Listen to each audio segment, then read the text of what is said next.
গল্পের সুর চ্যানেলে এখন আপনারা শুনবেন প্রবোধ কুমার সান্যালের লেখা একটি গল্প, নিশিগন্ধা। আর গল্প পাঠে বরাবরের মতোই আমি আপনাদের সাথে থাকব, রোমানা নুপুর। যাবার দিনের আর বেশি বাকি নেই।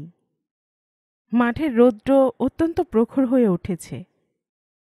বেলা 9টার পরে কাঁকর পাথরের পাহাড়ি টিলাগুড়ির কাছাকাছি আর থাকা যায় না।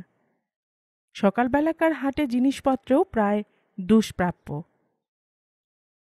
গত 15 দিনের মধ্যে নতুন চেঞ্জার আর একটিও আসেনি, এবং আগে যারা কিছুদিন থাকবে বলে এখানে এসেছিল তারা একে একে প্রায় সবাই চলে গেছে। কয়েকজন দেহাতি এবং স্থানীয় দোকানদার ছাড়া সমগ্র শিমুলতলাটা এখন প্রায় জনশূন্য। বাগানবাড়িগুলি প্রেতপুরীর মতো দাঁড়িয়ে রয়েছে। মনে করেছিলুম 1 মাসের ছুটি, এখানেই শরীরটাকে একটু গুছিয়ে নেব, কিন্তু খাবার জিনিস এখন কী বা আছে এখানে। অবশ্য আমার কোনো অসুবিধে নেই, রেলের পাশ নেই, যেখানে খুশি গিয়ে ছুটিটা কাটিয়ে দেব। পাজামার বুশশার্ট পরা ভদ্রলোকটি স্টেশন প্ল্যাটফর্মে সিঁড়ির কাছে দাঁড়িয়ে আলাপ করছিলেন। তার পরিচয়টা ভালো করে জানার জন্য কোনো আগ্রহ যতীনের ছিল না, তবু নতুন মানুষের সঙ্গে নিতান্ত আলাপের খাতিরেই তাকে প্রশ্ন করতে হলো, মশাইয়ের কি করা হয়? লোকটি হাসি মুখে বলল, রাজা এখন নেই, তবু রাজার চাকরি আছে। আমি সেন্ট্রাল পিডব্লিউডিতে চাকরি করি। তবে কি জানেন, ডিউটিতে বেরিয়ে 2-10 দিন খুশি মতন বেরিয়ে বেড়াই। কাজ করি বা না করি দেখছে কে। যতীন বলল, তবে তো ভালোই আছেন। লোকটি প্রশ্ন করল, মশাইয়ের কোথায় থাকা হয়? আমি থাকি ওই পূব দিকে মাঠের ধারে মণি লজে। আপনি? লোকটি সাগ্রহে বলল, মণি লজে? তবে তো আমার কাছাকাছি। আপনার ওখান থেকে আসুন এগিয়ে পশ্চিমে, ওই যে লালাদের বাগানের গায়ে রেলিং ঘেরা বাড়িটা, গোটা 2 ইউক্যালিপটাস গাছ সামনে, ওই বাড়িটাই। যতীনের হাতে বাজারের পুটলি ছিল। সে যাবার উদ্যোগ করে বলল, বেশ, তাহলে এখন আছেন তো? আবার দেখা হবে। মশাইয়ের নাম? লোকটি আবার প্রশ্ন করল। যতীন মিত্র। আপনার? মতিলাল চৌধুরী। আপনি বেড়াতে যান কোন দিকে? যতীন বলল, সাধারণত ওই ছোট নদীর দিকটাতে যাই। ওদিকটা ফাঁকাও বটে, ধুলোও কম। ফেরবার পথে সোজা এসে রেল লাইন। বিকেলে ওই দিকটাই ভালো। আচ্ছা। যতীন 1 পা এগুতেই লোকটা পুনরায় উৎসুকভাবে জিজ্ঞাসা করল, আপনি থাকবেন কতদিন? মানে যাবার কি তাড়া আছে? যতীন এবার হাসল, বলল, ওটা পোস্ট অফিসের উপর নির্ভর করে। কলকাতা থেকে মনি অর্ডার আসে 8 দিনে। ভারী অসুবিধে আছি। টেলিগ্রাম করার চেয়ে হেঁটে গিয়ে খবর দিলে তাড়াতাড়ি হয়। আজকাল সবই উলট পালট। আসল কথাটি এই, হাতে টাকা এলে তবে যাওয়ার দিন স্থির করা যায়। আচ্ছা, আসি। লোকটা তৎক্ষণাৎ জিজ্ঞাসা করল, বাজারে পেলেন কিছু? মাছ না মাংস? কোনোটাই নয়। যতীন জবাব দিল, আপনার বুঝি ওসব চলে না? চলে, কিন্তু পাচ্ছি কোথায়? মতিবাবু এবার একটু উৎসাহিতভাবে বললেন, যাক, আমি বাঁচলুম মশাই। আজ ভোরবেলা এক দেহাতি বউ এসে 2.5 ছোট মাছ গছিয়ে গেছে, কিন্তু অত মাছ খাবে কে? যদি কিছু মনে না করেন তো বলি, আপনাকে কিছু মাছ আমি অফার করতে পারি। মাছের লোভ সামান্য নয়। যতীন একটু ইতস্তত করে বলল, নেবার অসুবিধা অবশ্য কিছু নেই, তবে কত দাম লাগবে? মতিবাবু হো হো করে হেসে উঠলেন, বললেন, দাম আবার কি মশাই, 4টে মাছ আপনাকে 4 আনায় বেচে আমার কি বা হবে? যতীন বলল, কিন্তু আপনাকেও তো দাম দিতে হয়েছে। হলোই বা, আপনাকে না হয় উপহারে দিলুম। আচ্ছা বেশ, কলকাতা থেকে আপনার মনি অর্ডার এলে না হয় শোধ করবেন। চলুন। লোকটা সত্যিই মিষ্টভাষী এবং সঙ্গীপ্রিয়। সমস্ত পথটা বলতে বলতে চলল, আপনি বাঙালি, এসেছেন দেশ ছেড়ে, আর আমার এটুকু ফেলো ফিলিং থাকবে না? এ তো মশাই, কেরোসিন পাচ্ছি নে, চিনি পাচ্ছি নে। বলুন দেখি চলে কেমন করে? না না, থলেটা হাতে করে আসুন, মাছ নিয়ে একেবারে বাড়ি ঢুকবেন। এতে আর কি হয়েছে, এসবই নিজেদের মধ্যে। আসুন, বাঙালি চারটি মাছ ভাত পেলেই তো খুশি, তাও যদি না জোটে তবে চলবে কেমন করে? আসুন। সকালের দিকে বড় রাস্তাটা ধরতে হলে এই রেলিং ঘেরা বাড়িটাই যতীনকে পেরিয়ে যেতে হয়। কিন্তু তার ধারণা ছিল আর সব বাড়ির মতো এ বাড়িটাও শূন্য। সামনের দরজা জানালা কোনো সময়ই খোলা থাকে না। ফটকের নিয়ম মতো বড় একটা তালা ঝুলানো। মতিবাবু বললেন, তালার চাবি নিয়ে মালিটা গেছে গায়ে। আসুন, এই পাঁচিলের ফাঁক দিয়ে আমরা ঢুকি। এদিকটা বড়ই নির্জন, আশেপাশে কোনো বাগান বাড়িতে লোকজন নেই। সন্ধ্যার পর ভয় ভয় করে। পাঁচিলের ফাটল দিয়ে দুজনে ভেতরে ঢুকে গেল। বাড়ির ভেতরে কোথাও বিশেষ সাড়া শব্দ শোনা যাচ্ছে না। সামনের বারান্দায় এমনি জঞ্জাল জমেছে যে এ বাড়িতে মানুষের অস্তিত্ব বিশ্বাস করা কঠিন। ভেতরের সামনের ঘরটা খুব অগোছালো। তীর্থযাত্রীদের ধর্মশালায় যেমন পোটলাপুটলির ভিড় হয়, এ ঘরেও তেমনি। পরিচ্ছন্নতার বালাই কোথাও নেই। তবু ওরই মধ্যে একখানা নড়বড়ে তক্তার উপর যতীনকে বসতে হলো। বাজারে থলেটা সে মেঝের উপর নামিয়ে রাখল, কোচার খুঁটে কপালের ঘাম মুছল। মতিবাবু বললেন, বসুন যতীনবাবু, আমি এক্ষুনি মাছ এনে দিচ্ছি। বেঁচে গেলুম মশাই, সর্ষে তেলের খরচা কমল। হাসতে হাসতে তিনি ভেতরে গেলেন। কিন্তু তিনি অন্দরমহলে ঢোকার মিনিট দশেকের পর তার বদলে একটি অল্প বয়স্কা মেয়ে মাথায় ঘোমটা টেনে ঘরে এলো এবং যতীনকে কোনো প্রকার প্রস্তুত হবার সময় না দিয়ে মেঝের ওপর মাথা ঠেকিয়ে একটি প্রণাম করল। বুঝতে বাকি থাকে না যে মেয়েটি মতিবাবুর স্ত্রী। কিন্তু বিনা পরিচয়ে এবং বিনা দ্বিধায় প্রণাম করার এই প্রাচীন ব্যাপারটা লক্ষ্য করে যতীন যেন একটু হকচকিয়ে গেল। সামান্য দুটি মাছ নিতে এসে এমন অন্তরঙ্গতা আর যে দেশে থাকুক, কলকাতায় যারা মানুষ হয়েছে তাদের পক্ষে নতুন। যতীনের গলায় একটি আওয়াজও ফুটল না। মেয়েটি এবার মাথা তুলল, তারপর নম্র হাসি হেসে বলল, আমাকে চিনতে পেরেছেন? মনে পড়েছে আপনার? যতীন এবার সোজা তার মুখের দিকে তাকালো, তারপর বলল, কই না। মেয়েটি বলল, চিনতে নিশ্চয় পেরেছেন, কিন্তু অস্বীকার করছেন। ভালো করে দেখুন তো মনে পড়ে কি না। যতীন সবিস্ময়ে বলল, এ কি কথা, আপনাকে একেবারে আমি চিনতে পারিনি। মেয়েটি পুনরায় বলল, ঠিক মনে করে দেখুন, কোথায় দেখেছেন। দেখুন না ভেবে, আমাকে লজ্জা দিচ্ছেন কেন? যতীন এবার যেন একটু অস্বস্তি বোধ করে উঠল। মতিবাবু এ ঘরে এখনো আসছেন না কেন ভেবে সে একটু আড়ষ্ট বোধ করল। কিন্তু মেয়েটি তার দিকে এমনভাবে হাসি মুখে চেয়ে রয়েছে যে জবাব একটা না দিলেই নয়। একটু সাহস করে সহজ গলায় যতীন এবার বলল, ক্ষমা করবেন, আমার বয়স প্রায় 30 হতে চলল, কিন্তু এই বয়সের মধ্যে কোনো কালে কোথাও আপনাকে দেখেছি বলে মনে পড়ে না। মেয়েটির মুখে চোখে লজ্জা ও সংকোচের আভাস মাত্র নেই।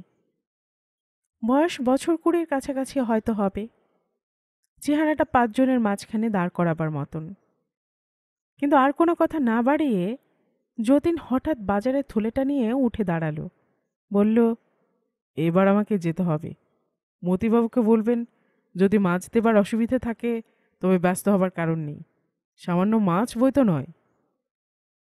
মেয়েটি বলল, আপনার কি খুব তাড়াতাড়ি আছে? যতীন বলল, আছে বই কি, আমি গেলে তবে রান্না চড়বে, তাছাড়া রোদ্দুরও বাড়ছে। আচ্ছা। কিন্তু আপনার সঙ্গে যে বিশেষ কথা ছিল। আমার সঙ্গে? তবে ডাকুন মতিবাবুকে। না না না, ওর সঙ্গে নয়। মেয়েটি যেন ব্যস্ত হয়ে উঠল। যতীন শঙ্কিত হয়ে বলল, তবে? মেয়েটি এবার পেছনের দরজার দিকে তাকালো, তারপর একটু চাপা কণ্ঠে বলল, আপনাকে ভালো করে জানি বলেই বলছি। ওই উনি আসছেন, কিন্তু আপনি যেন ওকে বলবেন না আমি কিছু বলছিলাম আপনাকে। বলতে বলতে মেয়েটি চট করে ভেতর দিকে কোথায় চলে গেল। কথাটা বলবার সময় যেন হাঁপাচ্ছিল। যতীন অবাক। উত্তর দিকের দরজা দিয়ে চটি জুতো পায়ে মতিবাবু ঘরে এলেন। হাতে তার একটা মাছের পুঁটলি, তার তলা দিয়ে ফোঁটা ফোঁটা জল পড়ছিল।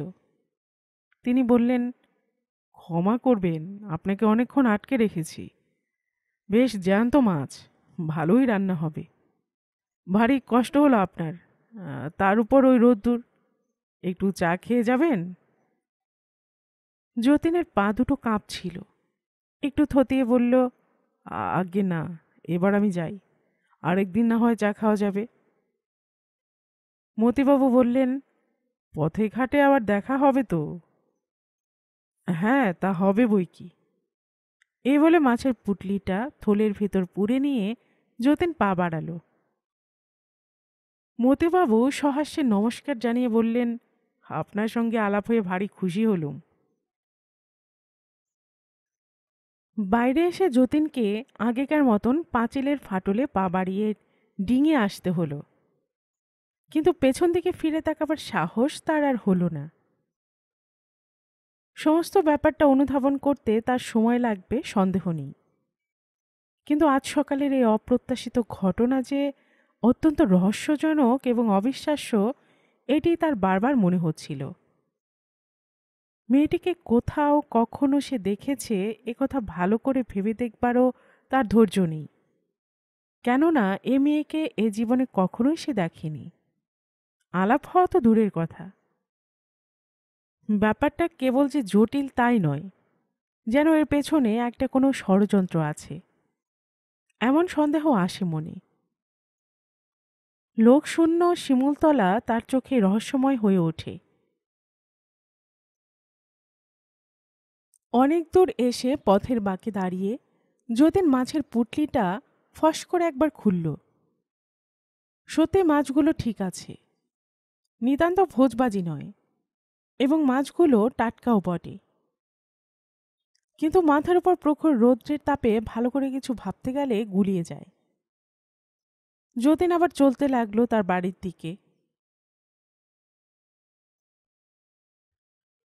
মনি অর্ডারের বদলে চিঠি এসেছে। অবশ্য চিঠিতে এই কথাটাই আছে যে মনি অর্ডার শীঘ্রই যাচ্ছে, সুতরাং যতীনের দুশ্চিন্তার কিছু নেই। হাতে টাকা করে যা আছে তাতে এখনো হয়তো কোনো মতে সপ্তাহখানেক চলে যেতে পারবে। যদি কিছু ধার বাকি পড়ে তাহলেও অসুবিধে নেই, দোকানে বাজারে সে বেশ পরিচিত। কিন্তু অন্য দিকের কথা হলো, শিমুলতলায় থাকার উৎসাহ আর কারো নেই। আশ্বিনের শেষ থেকে যে সজীবতাটা আসে, চৈত্রের শেষ দিকে এলে সেটা সম্পূর্ণ শুকিয়ে যায়। তাছাড়া নিত্যদিনকার প্রয়োজনীয় সামগ্রী সংগ্রহ করা বড়ই দুরূহ হয়ে ওঠে। বসে বসে তখন যাবার দিন গুনতে হয়। একই পথ, একই পল্লী এবং প্রত্যেহর একই কর্মসূচি, বৈচিত্র্য কোথাও কিছু নেই। যতীন যেদিন পায়ের জোর পায় সেদিন যায় মাঠ পেরিয়ে মাঠের দিকে, কিংবা ঝাঁঝার পথে, কিংবা আরণ্যক সাঁওতাল পল্লীর সে টিলা পাহাড়ের পথের দিকে। আদুরে পাহাড়, কিন্তু পাহাড়তলির নিচের দিকে অতি ক্ষীণ ধারায় বয়ে চলেছে নামহারা দিকহারা নদী। সেখানে কখনো হয় মৃতের সৎকার, কখনো বা ধোবারা কাপড় কাচতে আসে। সেখান থেকে দূরে স্টেশনের দিকে যেতে খানিকটা সময় লাগে। পথটা প্রতিদিনই প্রায় জনহীন, আর সেই ডাঙা মাঠের চারদিক থেকে নিঃশ্বাস রোধ করা ধূসর সন্ধ্যা ছমছমিয়ে নেমে আসে। যতীন একটু পা চালিয়ে হাঁটতে থাকে। হঠাৎ একদিন পেছন থেকে ডাক শোনে, শুনুন। যতীন চমকে ওঠে, ছ্যাঁত করে ওঠে তার মন। সেই কণ্ঠস্বর। মেয়েটি অতি দ্রুত পেছন থেকে সামনের দিকে এগিয়ে আসে। যতীন গলাটা ছেড়ে একটু সহজ করে বলে, এই যে, ভালো আছেন? মেয়েটি রুদ্ধশ্বাসে বলে, কানে বুঝে আপনি শুনতে পান না? কত দূর থেকে গলা ফাটিয়ে ডাকছি আপনাকে। 1 মাইল পথ তো আপনার পেছনে ছুটতে ছুটতে এলুম। আপনি বড্ড অন্যমনস্ক হাঁটেন। যতীনের গা যেন ভারী হয়ে আসে। আড়ষ্ট কণ্ঠে সে জবাব দেয়, আজ একটু দেরি হয়ে গেছে। অন্যদিন এর আগেই ফিরে যাই। এদিকটা খুবই নিরিবিলি। মেয়েটি এবার বলল, সেজন্য চেনা মানুষকে পেলে এসব রাস্তায় একটু সাহস বাড়ে। এই বিদেশ বিভুই। যতীন সেদিনকার সে বিস্ময়ের ঘোর কাটিয়ে উঠেছে এই কয়দিনে। সে প্রস্তুত হয়েছিল। মেয়েটির কথা শেষ হবার সঙ্গে সঙ্গে সে বলল, আপনাকে কিন্তু আমি একেবারেই চিনি নে। চেনা অবশ্য কঠিন, মেয়েটি বলল, কিন্তু চেনা হয়ও 1 মিনিটে। অনেক দিন ধরে পথে ঘাটে আপনাকে আমি দেখেছি, অথচ আপনি যে আমাকে দেখেননি, এই আশ্চর্য। যতীন এবার স্বস্তির নিঃশ্বাস ফেলল, বলল, হ্যাঁ তা হতে পারে, আমি অবশ্য লক্ষ্য করিনি। কিন্তু আপনার স্বামী মতিবাবু কই? পেছনে ফেলে এসেছেন বুঝি? মেয়েটি আবার পেছন ফিরে তাকালো, পরে বলল, ছুটতে ছুটতে এসেছি কি না। আসুন তবে এখানে একটু দাঁড়াই। মাঠের পথের 2 পাশে অপেক্ষা করার মতো জায়গা কোথাও নেই। তাছাড়া প্রান্তরের উপরে সন্ধ্যা ঘনিয়ে এসেছে। দূরে দূরে অস্পষ্ট যে কয়খানা ছবির মতো বাড়ি দেখা যায়, সেখানে কোথাও সন্ধ্যার আলো জ্বলেনি। সমগ্র শিমুলতলায় চক্ষু যেন তমিশ্র নিদ্রায় বুজে আসছিল। একটি চপল মুখের মেয়ের সঙ্গে একান্তে এইভাবে অপেক্ষা করাটা যতীনের পক্ষে অনেকখানি সংকোচের কারণ, এতে সন্দেহ নেই। কিন্তু পথের ধারে এইভাবে একটি বয়স্থা তরুণীর সঙ্গে মুখ বুজে দাঁড়িয়ে থাকতেও বাঁধো বাঁধো ঠেকে। একসময় যতীন বলল, মতিবাবু ছাড়া আপনাদের ওখানে আর কে কে আছেন? আমার মা, আর আছে একটি ছোট ভাই। কতদিন আছেন এখানে? তা প্রায় 1.5 মাস হতে চলল। যতীন প্রশ্ন করল, ওটা কি আপনার নিজের বাড়ি? মেয়েটি এবার খুব হেসে উঠল। সে হাসি ছুটে গেল 2 ধারের পথের অনেক দূর পর্যন্ত। হাসি থামবার পর সে বলল, এখানে বোকারা বাড়ি তৈরি করে, আর চালাক লোকেরা সে বাড়িতে এসে বাস করে। ও বাড়িতে আমরা এমনিই থাকি। যতীন চুপ করে গেল। আবার তাকে একটা নতুন বিষয় অবতারণা করতে হয়, নচেত কথালাপের সূত্রটা ধরে রাখা যায় না। হঠাৎ তরুণীটি কথার সূত্র ধরে বলল, আপনি যেরকম কম কথা বলেন, আপনাকে কিছু বলতে আমার সাহস হয় না। যতীন বলল, আপনি কি কিছু বলতে চান? হ্যাঁ। কি বলতে চান বলুন। মেয়েটি মুখ তুলে তাকালো, তারপর সহাস্যে বলল, এমন সোজাসুজি জিজ্ঞেস করলে মেয়ে মানুষের মুখে কি কথা ফোটে? আসুন এখানে একটু বসি। মতিবাবু এসে পড়বেন শীঘ্রই এই পথেই। কিন্তু এভাবে এই ঘোলাটে অন্ধকারে তার স্ত্রীর সঙ্গে পাশাপাশি বসে নিরিবিলি আলাপ করাটা স্বামীর চোখে দৃষ্টিকটু হবে কি না, এই কথা মনে করে যতীন একটু ইতস্তত করল। কিন্তু মেয়েটি আগে ভাগে গুছিয়ে বসে পড়ে বলল, কই বসলেন না? অপরাধের চেতনা থেকেই কুণ্ঠা আসে। যতীন সেই কুণ্ঠা কাটিয়ে বসে পড়ল। তারপর বলল, কত দূর ওদের ফেলে এসেছেন, এখনো এলেন না যে? আমার চেয়ে আপনি ব্যস্ত হচ্ছেন কেন? আপনি কি আমার কথাটা শুনতে চান না? চাই বই কি, কিন্তু কথাটা মতিবাবুর সামনে হলে ভালো হতো না? মেয়েটি অনুযোগ করে বলল, তার সামনেই যদি বলবো, তবে আপনাকে ধরবার জন্য ছুটতে ছুটতে এত দূর এলুম কেন?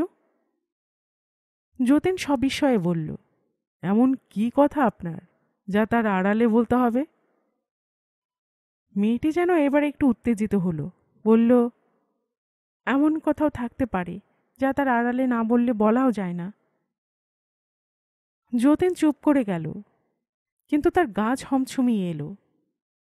মেয়েটি পুনরায় বলল, জানেন কতদিন ধরে এই কথাটা আপনাকে বলবার জন্য চেষ্টা করছি। স্টেশনের উপরে আপনি গেছেন, আমি দেখেছি। কাছে গিয়ে বলতে চেষ্টা করেছি, কিন্তু পারিনি। আপনি পাহাড় পেরিয়ে গেছেন রামকৃষ্ণ আশ্রমের দিকে। আপনার পেছনে পেছনে গেছি, কিন্তু বলা হয়ে ওঠেনি। আপনি মাধবী ভিলার বাগানে ঢুকেছেন, আমিও ঢুকেছি। এগিয়ে গেছি ঠিক পাশে।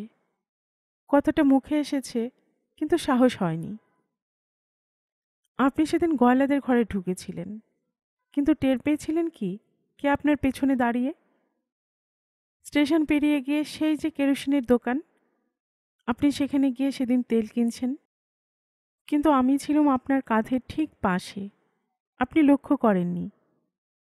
একজন মেয়ে ছেলে তার সমস্ত লজ্জা শরম ছেড়ে ছায়ার মতন আপনার আশেপাশে দিনরাত ঘুরে বেড়াচ্ছে, কিন্তু আপনার নিষ্ঠুর চোখ সেদিকে একবারও পড়েনি। মেয়েটির চোখ দুটো ঠিক দেখা গেল না, কিন্তু মনে হলো গলাটা তার বাষ্পাচ্ছন্ন হয়ে এসেছে। যতীন যেন অনেকটা মূঢ়ের মতো একদিকে তাকিয়ে রইল।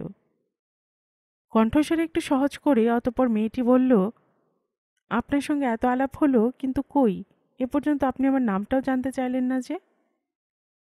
যতীন বলল, আপনাকে মিসেস চৌধুরী বলেই মনে করি।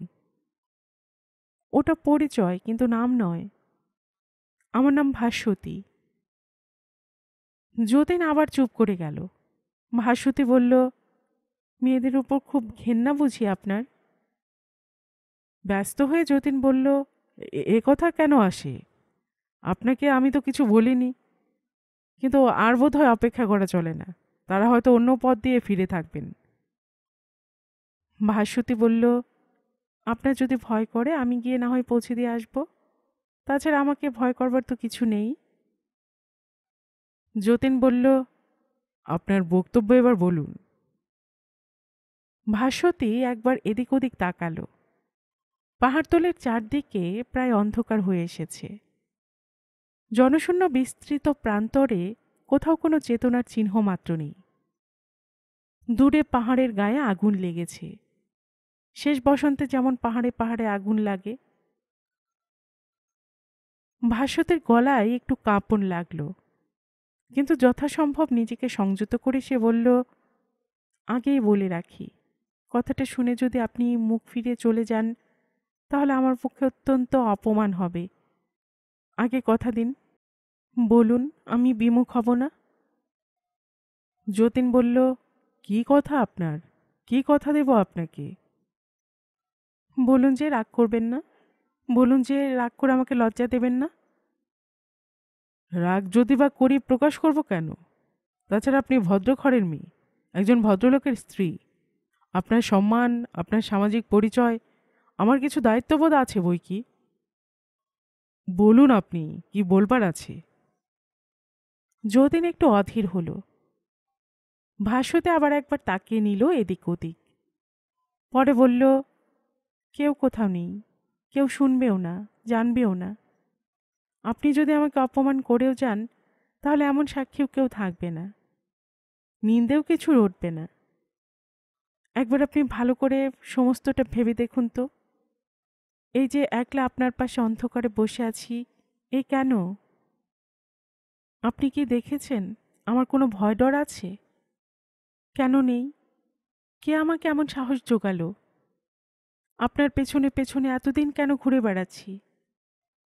এমন কিছু কথা নিশ্চয়ই আছে আমার, যার জন্য প্রাণের দায়ে আপনাকে এসে ধরেছি। যতীন হতবুদ্ধির মতো বলল, প্রাণের দায়ে মানে? ভাস্বতীর গুরু গুরু নিঃশ্বাসের আওয়াজ শোনা যাচ্ছিল। তার মাথার খোঁপায় একগোছা ফুল গোজা রয়েছে। মাথায় তার কাপড় নেই। স্বামীর যে আসতে দেরি হচ্ছে কিংবা স্বামী যে তার জন্য কোথাও অপেক্ষা করতে পারে এ সম্বন্ধে তার কিছুমাত্র উদ্বেগ দেখা যাচ্ছে না। এমনভাবে সে এই মাঠের ধারে গুছিয়ে বসেছে যে 2-4 ঘন্টা গল্প করে কাটাতেও তার আপত্তি নেই। এবার সে বলল, দেখুন, এ দেশ আপনারও নয়, আমারও নয়। কলকাতায় আমরা যেমন থাকি, এখানে কি সেভাবে আছি? কত বাঁধন থাকে সেখানে, কত লোকের মুখ চেয়ে থাকা, কতজনকে খুশি করে চলা। সেখানে কত শাসন, কত ভয় আর চক্ষু লজ্জা, ভালো মন্দের কত বিচার, পাড়াপল্লীর কত গোয়েন্দাগিরি। কিন্তু এখানে এখানে কিচ্ছু নেই। সব খিল যেন খুলে গেছে। কেউ দেখবে না, জানবে না, শুনবে না। দীর্ঘ বিলম্বিত আলাপের মাঝখানে যতীন হঠাৎ ছেদ টানল। নিজে সে উঠে দাঁড়িয়ে বলল, দেখুন, কথায় কথা বেড়ে চলেছে, কিন্তু আজকে আর নয়। যেটা বুঝতে পারছি না সেটা আজ বুঝবার চেষ্টাও করব না।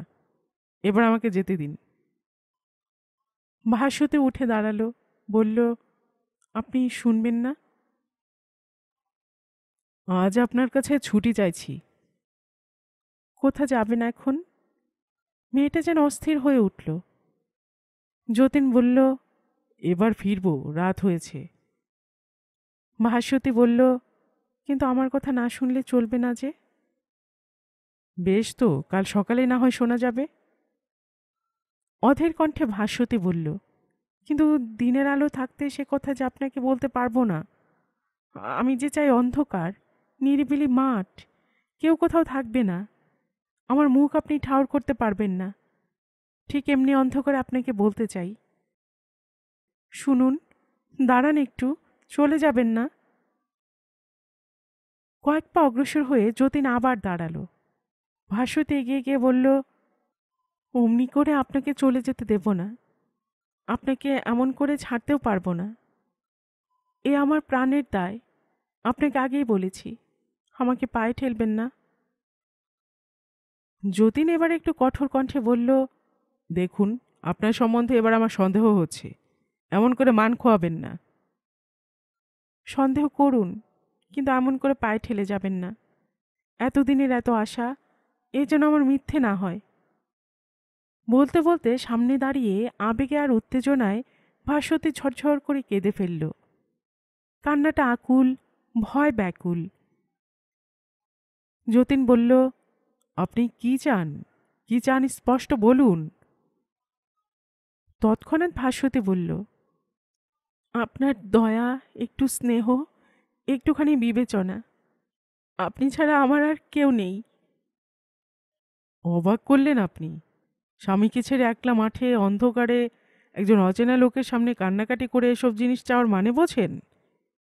যতীন যেন তাকে ধমক দিল। বুঝি। ভাস্বতী অশ্রুসিক্ত কণ্ঠে বলল, বুঝি বলেই চাচ্ছি এসব। আপনাকে মুখ ফিরে চলে যেতে দেব না বলে একলা এসেছি। আপনি যেখানেই যান, আমাকেও যেতে হবে সঙ্গে সঙ্গে। কিছুতে আপনাকে ছাড়তে পারবো না। তবে চলুন, বলে যতীন অগ্রসর হল। যতীন আগে আগে, ভাস্বতী তার পেছনে। দুজনে এবার মুখ বুজে প্রায় 15 মিনিট কাল ধরে পথ হাঁটতে লাগল। আকাশে তৃতীয়ার ক্ষীণ চাঁদ ছিল, কিন্তু সে আলোয় পথ কিছুই দেখা যায় না। কেবল সামনে বহুদূর অবধি একটা ধূলি ধূসরতার দাগ পড়েছিল। সে দাগ ধরে যতীন হনহন করে চলতে লাগল। তার দ্রুত চলার সঙ্গে দ্রুততর গতিতে ভাস্বতীও এগিয়ে চলল। অন্ধকারে এক জায়গায় থমকে দাঁড়িয়ে যতীন বলল, এই তো আপনাদের বাড়ি। আচ্ছা, আমি যাই, নমস্কার। না না, সে হবে না। চট করে এগিয়ে এসে ভাস্বতী পথ আগলে দাঁড়ালো, বলল, আপনাকে ভেতরে যেতে হবে। ভেতরে যাব? কিন্তু রাত হয়ে গেছে যে। তা হোক, চলুন। সেদিন আপনার চা খাওয়া হয়নি। অগত্যা সে ভাঙা পাঁচিলের ফাটল পেরিয়ে অন্ধকারে যতীনকে ভেতরে আসতে হলো। ভেতরটা নিস্তব্ধ, কোনো সারা শব্দ পাওয়া যায় না। বারান্দায় উঠে এসে যতীন কি মনে করে একবার স্থির হয়ে দাঁড়ালো। তারপর বলল, আমার সঙ্গে আপনি এই রাত্রে ফিরলেন, এতে আপনার স্বামী কিছু মনে করবেন না? ভাস্বতী অন্ধকারেই দাঁড়ালো, সোজা যতীনের মুখের দিকে অপলক চোখে তাকিয়ে বলল, যে কথা আপনি কিছুতেই শুনতে চাইলেন না, সে কথা কি এইখানে দাঁড়িয়ে শুনতে চান? যতীন বলল, না, আপনার স্বামীর সামনে শুনব। স্বামী? স্বামী কে? স্বামী তো আমার নেই। মানে? যতীন বজ্রাহতের মতো একটা ধাক্কা সামলে নিল। ভাস্বতী বলল, আমার কি বিয়ে হয়েছে যে স্বামী থাকবে? কার জন্য তবে আপনি রাস্তায় এতক্ষণ ধরে অপেক্ষা করছিলেন? কারো জন্যই নয়, আপনার পেছনে পেছনে আসছিলাম। যতীন বলল, মতিবাবু তবে কে আপনাদের? মতিবাবু বলে কোনো লোকই ছিল না। ও লোকটার নাম মোহিত বাবু। লোকটা শয়তান, জোচ্চোর। আজ দুদিন আগে আমাদের চোখে ধুলো দিয়ে পালিয়ে গেছে। লোকটা পথে আমাদের সঙ্গে আলাপ করে ঘরে এসে ঢুকেছিল। মানে? যতীন আবার বলল, আপনারা কি জাদুবিদ্যা জানেন? এত বড় কথাটা চেপে রেখেছিলেন? সহসা ভাস্বতী সেইখানেই বসে পড়ে আবার কেঁদে ফেলল। বলল, আমাকে বাঁচান, আমাকে রক্ষে করুন, আমি আপনার পায়ে পড়ি। বিস্ময়ে বিমূঢ় হয়ে যতীন কাঠ হয়ে সেইখানে দাঁড়িয়ে রইল।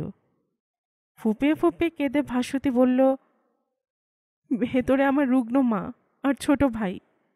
আমাদের আর কোনো উপায় নেই, আমাদের দিন চলছে না, আপনি আমাদের বাঁচান। শিমুলতলায় এসেছেন কেন? যতীন জানতে চাইল। ভাস্বতী বলল, এসেছি অনেক দিন। শুনতুম এখানে বড় লোকেরা আসে, এখানে নাকি মান সম্ভ্রম বাঁচিয়ে ভিক্ষে করা চলে। ঝরঝরিয়ে পায়ের কাছে পড়ে সে কাঁদতে লাগলো। যতীন বলল, মোহিতবাবুকে এতদিন এ বাড়িতে রেখেছিলেন কেন? ও লোকটি সাহায্য করতে এসে সর্বনাশের চেষ্টায় ছিল। ও আমাদের কেউ নয়, মাঝে মাঝে 2-1 টাকা দিত। কিন্তু হঠাৎ পালালো কেন? ভাস্বতী জবাব দিল না। আগেকার মতোই ফুঁপিয়ে কাঁদতে লাগলো।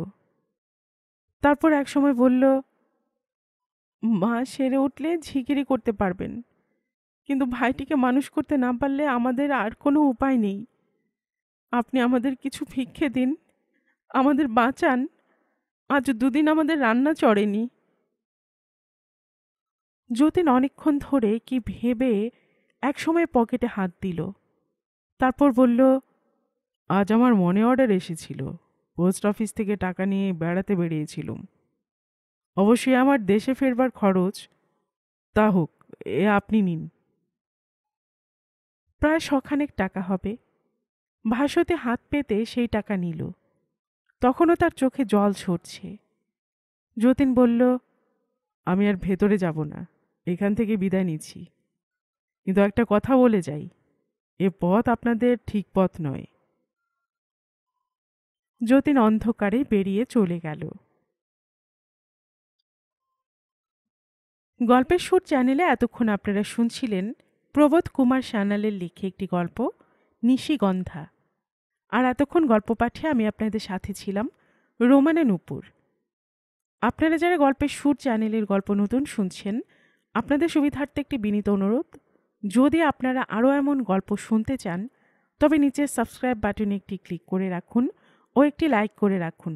এতে এই চ্যানেলের ভিডিওগুলি খুঁজে পেতে আপনাদের সুবিধা হবে।